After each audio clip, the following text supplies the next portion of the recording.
গ্রামের ভেতর একটা পুরনো স্কুল, যেখানে এক মেয়ে ছেলেকে ভালোবেসে তারপর তার কাছ থেকে ধোঁকা খেয়ে তা করে, এবং সেই স্কুলে নাকি তার ভূত ঘুরে বেড়ায়। তো গৌরব নামের এক ছেলে আমাকে এই ঘটনাটা বলে।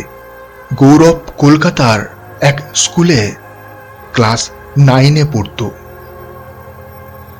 সেদিন গৌরবের গরমের ছুটি পড়েছে।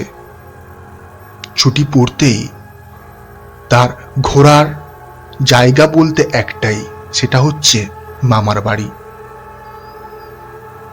তো ছুটি পড়তেই গৌরব তার মামার বাড়িতে চলে আসে। আর তার মামার বাড়ি ছিল যেই গ্রামে, সেই গ্রামের পাশে যে স্কুল আছে, সেই স্কুলে সন্ধ্যের পর থেকে কেউ যায় না।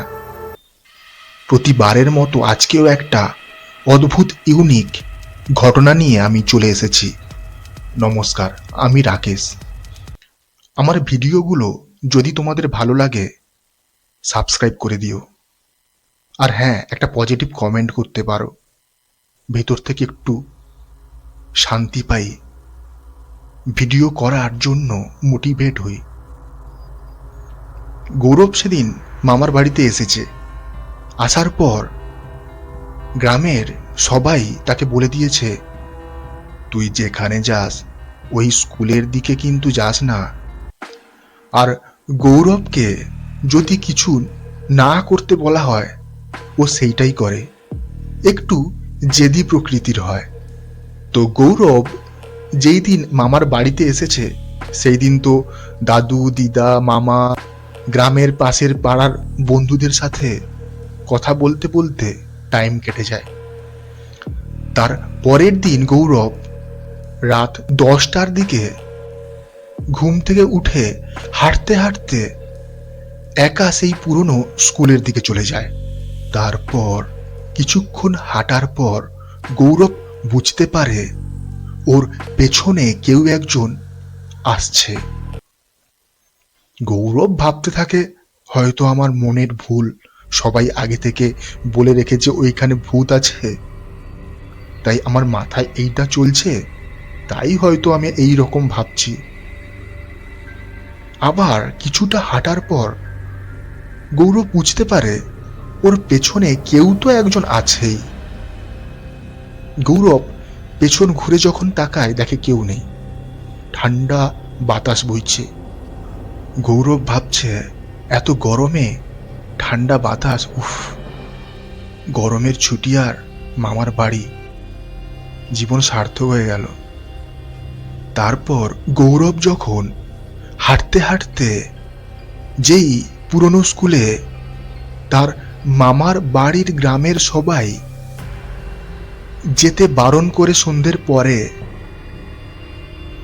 যেই স্কুলে এক মেয়ে অনেক আগে কোনো ছেলেকে ভালোবেসে তার কাছ থেকে ধোঁকা খেয়ে হত্যা করেছিল,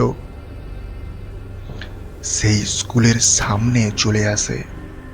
তারপর গৌরব স্কুলের ছাদের উপর থেকে একটা খটখট আওয়াজ শুনতে পায়। গৌরবের হাতে একটা টর্চ ছিল। সেই টর্চের লাইট গৌরব স্কুলের ছাদের উপর মারতেই দেখে একজন মেয়ে, যার চুল বড় বড়, পা নেই, বাতাসের উপর ভেসে আছে। গৌরবের হৃদয় ছিঁড়ে বেরিয়ে আসার মতো অবস্থা। গা ঠান্ডা হয়ে আসছে। তারপরে সব অন্ধকার। পরের দিন সকালে গ্রামের লোকেরা ওই স্কুলের সামনে থেকে গৌরবকে অজ্ঞান অবস্থায় উদ্ধার করে।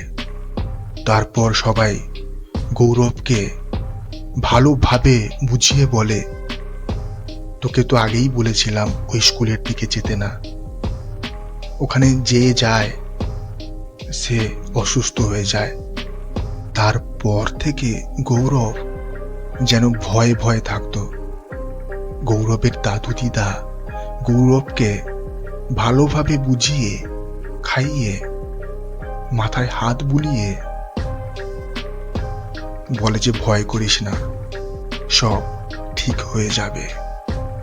তারপর থেকে গৌরব রাতে ঘুমানোর সময় মাঝরাতের দিকে বাতাসের উপর ভেসে আছে মেয়েটার স্বপ্ন দেখত আর ভয়ে উঠে পড়ত। গৌরবের দাদু দিদা গৌরবকে তাড়াতাড়ি সেই গ্রাম ছাড়তে বলে। গৌরব সেই মতো কলকাতায় চলে যায়। তো তখন গৌরব ভেবেছে হয়তো মামার বাড়ি থেকে চলে এসেছি, আর কিছু হবে না। তো কিছুদিন কাটার পর গৌরব যখন তার বাড়িতে ঘুমিয়েছিল, হঠাৎ একদিন রাত 2টোর সময় ঘুম ভেঙে যায়। ঘুম থেকে উঠে গৌরব চোখে মুখে জলের ঝাপটা নিতে থাকে। তারপর রুমাল দিয়ে মুখ মুছতে মুছতে যখন আয়নার সামনে আসে, দেখে গৌরব যেটা করছে তার কিছুক্ষণ পর আয়নায় সেইটা হচ্ছে। তারপর গৌরব এই সব কথা তার বাবা এবং মাকে বলে। তার বাবা মা গৌরবকে একটা ভালো ডাক্তার দেখায়। ডাক্তার তখন গৌরবের বাবা মাকে বলে ও মানসিকভাবে একটু চাপে আছে, ওকে একটু খেলাধুলো করতে বলো, না হয় কোথাও থেকে ঘুরিয়ে নিয়ে আসো। কিন্তু সব কিছু করার পরও গৌরব যখন ঠিক হচ্ছিল না, গৌরবের বাবা মা এক তান্ত্রিক ঠিক করে। তখন তান্ত্রিক বলে ওই ভূত গৌরবের ভেতর ঢুকতে চাইছিল।